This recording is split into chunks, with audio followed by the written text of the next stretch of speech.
The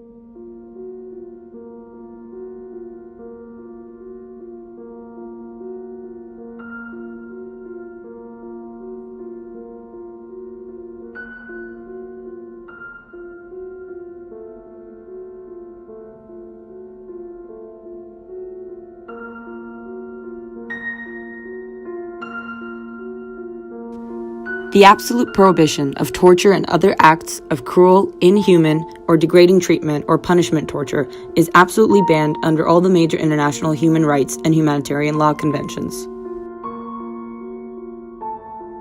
These include the Hague Regulations, Geneva Conventions, Universal Declaration on Human Rights, European Convention on Human Rights, the International Covenant on Civil and Political Rights, Convention Against Torture and Other Cruel, Inhuman, or Degrading Treatment, or Punishment and Convention on the Rights of the Child. The prohibition is also accepted as a principle of customary international law and is binding upon all states, whether or not the state is party to any particular treaty.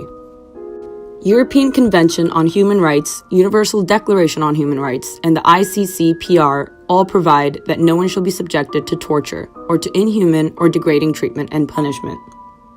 This is an absolute right, which cannot be derogated from in any circumstances. It cannot be limited or qualified, and there are no permitted exceptions that can justify the treatment or punishment. The prohibition applies with full force in all cases, including peacetime, wartime, event of a public emergency threatening the life of the nation, terrorist attacks, or suppression of organized crime. As mentioned in Article 2 of the Convention Against Torture, quote, "No exceptional circumstances whatsoever, whether a state of war or a threat of war, internal political instability, or any other public emergency, may be invoked as a justification of torture," end quote. In the case of Gafgen versus Germany, 2010, it was stated that the prohibition on ill treatment of a person applies irrespective of the conduct of the victim or the motivation of the authorities. Torture, inhuman, or degrading treatment cannot be inflicted even in circumstances where the life of an individual is at risk. No derogation is allowed even in the event of a public emergency threatening the life of the nation. Article 3, which has been framed in unambiguous terms, recognizes that every human being has an absolute inalienable right not to be subjected to torture or to inhuman or degrading treatment under any circumstances, even the most difficult.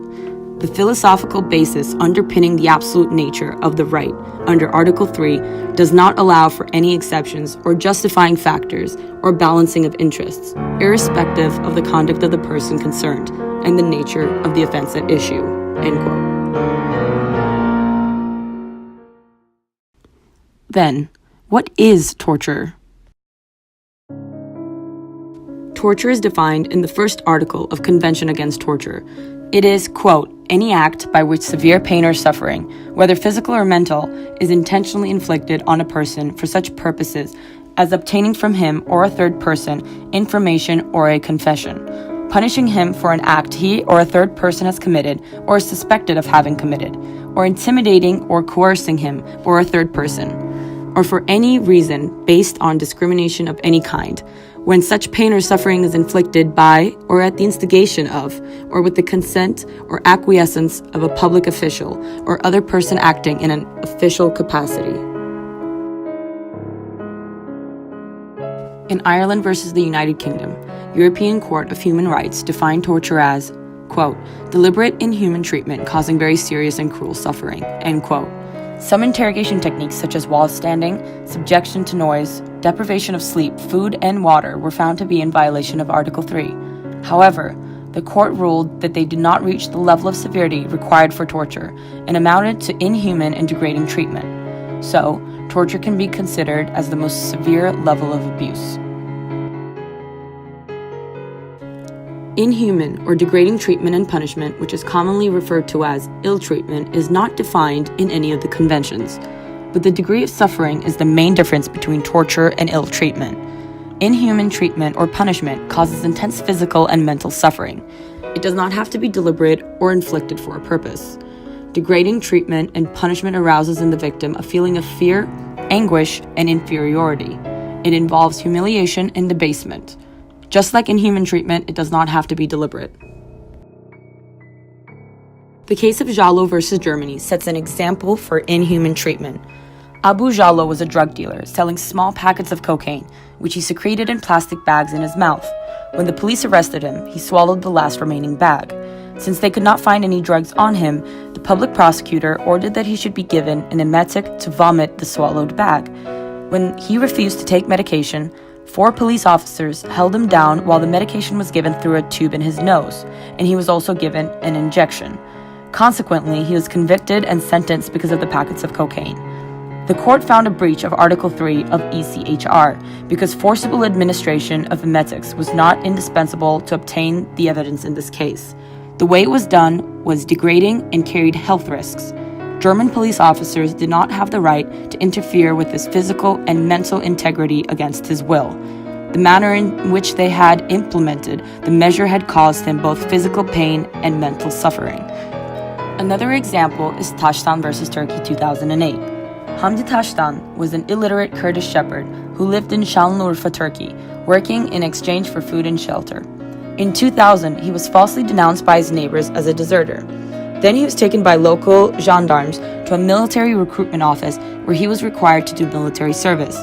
Despite being 71 years old, he was certified medically fit and transferred to a training center.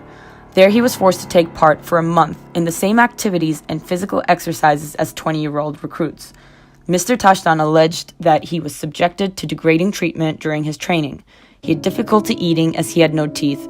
He was forced to pose with superiors for photos and had been the target of many jokes. He had also suffered from heart and lung problems because of temperatures dropping to as low as minus 30 degrees. After training, he was transferred to an infantry brigade, where his state of health deteriorated and he was later admitted to a military hospital. 2 months after his recruitment, he obtained a certificate exempting him from military service on grounds of heart failure and old age. The court determined that the state did not satisfy its requirement of providing a plausible explanation for the cause of any harm to the physical or mental integrity of persons. The applicant's military service records had been destroyed by the authorities, but it was not contested that he had been hospitalized after participating in training with 20-year-old recruits. They could not find any public interest in forcing him to perform military service at such an advanced age. Consequently, the court found that this amounted to degrading treatment within the meaning of Article 3 of the Convention. UN Convention Against Torture and Other Cruel of Inhuman Degrading Treatment or Punishment is one of the most important international treaties. It entered into force on the 26th of June in 1987, which is also the International Day in support of victims of torture. The convention requires states to take effective measures to prevent torture in any territory under their jurisdiction and forbids states to transport people to any country where there is reason to believe they will be tortured.